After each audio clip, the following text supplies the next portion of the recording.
Hi everyone, in this video ay tuturuan ko kayo about top-down analysis and point of interest, okay? So una, bakit natin kailangan mag top-down analysis, okay? As a trader, dapat hindi lang tayo nagfo-focus sa isang time frame kapag nag-a-analyze tayo ng chart. So for example, scalper ka, hindi ibig sabihin na scalper ka is 1 minute ka lang mag-technical analysis, okay? So, pwede mong gamitin yung iba't ibang time frame, higher time frame man or lower time frame para mas madagdagan yung data mo sa pag-chart. Okay? So, for example, sa position traders, okay? So, una guys, dapat yung bias natin is magsisimula sa highest time frame, okay? So, yung highest time frame natin, yung mga nasa unahan nito. Okay? Mamaya i-explain ko to. Trade management natin is nasa middle time frame. And then, yung entry natin is nasa lowest time frame, okay? So, ayan, for example, para sa mga position traders, mag-identify kayo ng bias. So, ano yung bias? Kunwari, downtrend ba siya? Uptrend ba siya? Magbabay ka ba ngayon? Or magsa-short ka? Okay, ganun yun. Okay? Dito ka mag-identify ng trend. Okay? Sa weekly naman, dito ka magmamanage ng trade, okay? For example, may entry ka na, siyempre, hindi lang dapat cut loss tsaka take profit yung inaantay mo sa trade.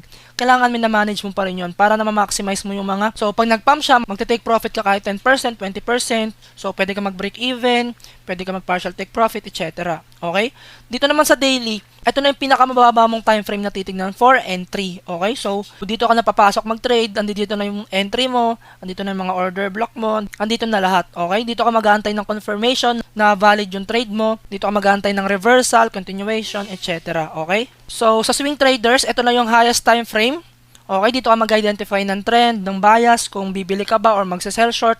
Sa 4 hour, dito ka mag-manage ng trade. Sa 1 hour, dito ka na mag-entry, dito ka na maghahanap ng confirmation na valid yung trade mo. Okay? So, ito naman guys sa short-term traders, okay? Yung pinaka-highest time frame nyo na is 4-hour time frame. Dito na kayo mag-identify ng bias nyo. Dito ba kayo? So, dito na kayo mag-identify kung bibili ba kayo or magse-sell. Nasa anong trend na tayo ngayon? Nasa anong market nature na ba tayo? Dito na yun sa 4-hour. Okay? So, sa 1 hour, dito tayo mag-manage ng trade. Kung magte-take profit ba tayo ng partial, trailing stop loss, partial take profit, break even, etc. Okay? Sa 15 minutes naman guys is dito na tayo mag-entry. Okay? Dito na tayo maghanap ng confirmation na valid yung trade natin and good to entry na siya. Okay? Dito naman sa mga scalpers or mga day traders din natin. Okay?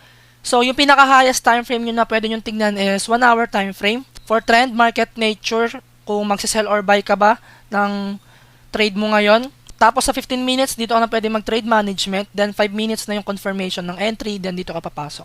Okay? So lahat ng to guys is basic guide lang. So pwede nyan bago-baguhin hanggang mag-fit sa inyo. Okay? So for example, kung scalper ka, pwede ka pa rin tumingin sa daily time frame, 4-hour time frame, weekly time frame. Okay? So ito is basic guide lang. Okay? So now, alam nyo na kung bakit tayo magta-top down analysis to identify the trend ng market, kung magbabay ba tayo or magsisell, and makita natin yung macro movement or yung bigger picture ng market natin, okay? Para iwas noise, okay? Kasi if hindi ka nagta-top down analysis, kung sa 1 minute ka lang nag-a-analyze ng chart, puro ganyan makikita mo yan. Pero kapag nasa higher time frame ka, okay? If nasa higher time frame ka guys, ganito yung makikita mo yan, for example lang Pero kapag nasa lower time frame ka, ganito yung makikita mo. Okay? Ang daming impulsive correction, impulsive na nangyayari dito sa lower time frame. Pero kapag nasa higher time frame ka, is chill lang, chillax, di ba? Mas madaling basahin yung chart pag ganun. Okay? So, ang bibigay kong example ngayon dito is si short-term traders, okay? Kay short-term traders, sabi dito, so mag-start daw tayo mag-identify ng trend sa 4-hour time frame, okay? So, dapat ma-identify na natin yung trend dito sa 4-hour time frame. So, ano bang nangyayari? Okay? Dito, meron tayong correction.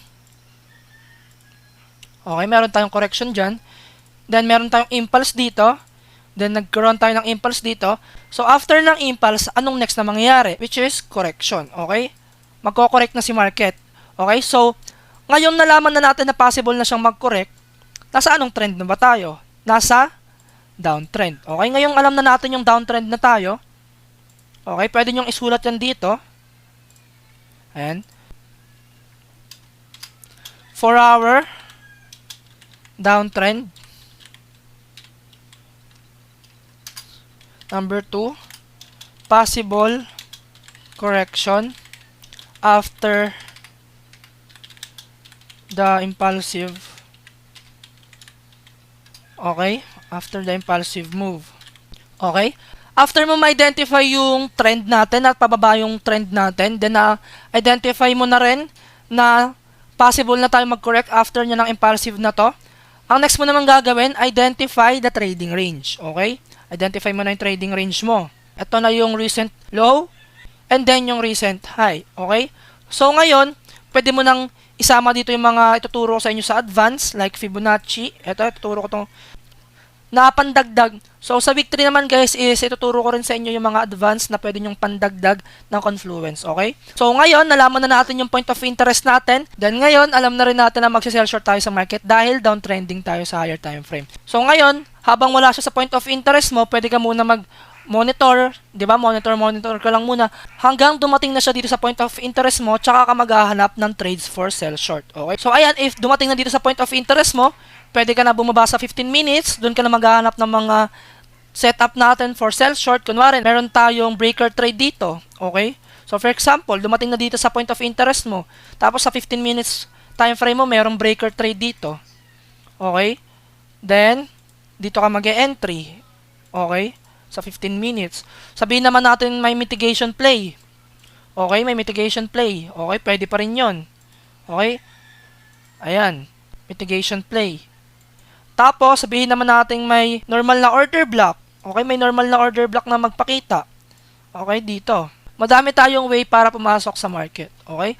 If dumating na dito sa 15 minutes, dito ka na maghahanap ng mga entry mo for sell short. So, ito, sakto pa to, may 15 minutes order block pa dito. Okay? So, pwede yun. Okay? So, ayun guys, quick recap lang about point of interest and top-down analysis. So, sa top-down analysis is ginagamit natin siya to identify the trend sa higher time frame.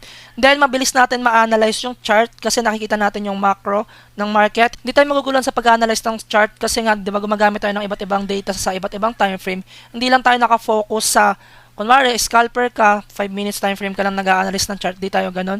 So, mas machichillax ka lang mag-trade dito if nalaman mo na or marunong ka na mag-top-down analysis. Okay? So, sa higher time frame, doon tayo nag-identify ng trend, ng bias, kung magsisell ba tayo or magbabuy. Dito naman sa lowest time frame, dito sa pinaka-lowest time frame nitong tatlo, is doon tayo maghanap ng entry natin, yung mga confirmation, yung mga setup natin, once na tumama na sa point of interest, okay?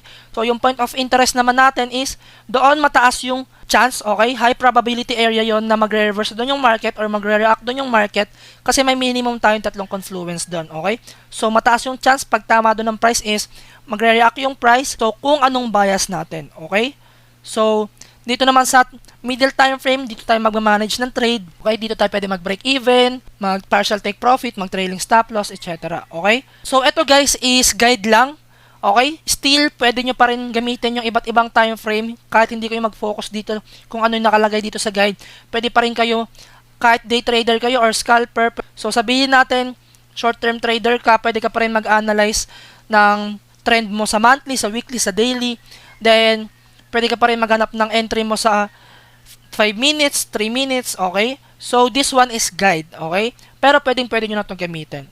So, kung ano mag-fit sa inyo, go. Okay? So, yun lang muna in this video guys. Sana naintindihan nyo yung top-down analysis and point of interest. Yun lang. Bye-bye.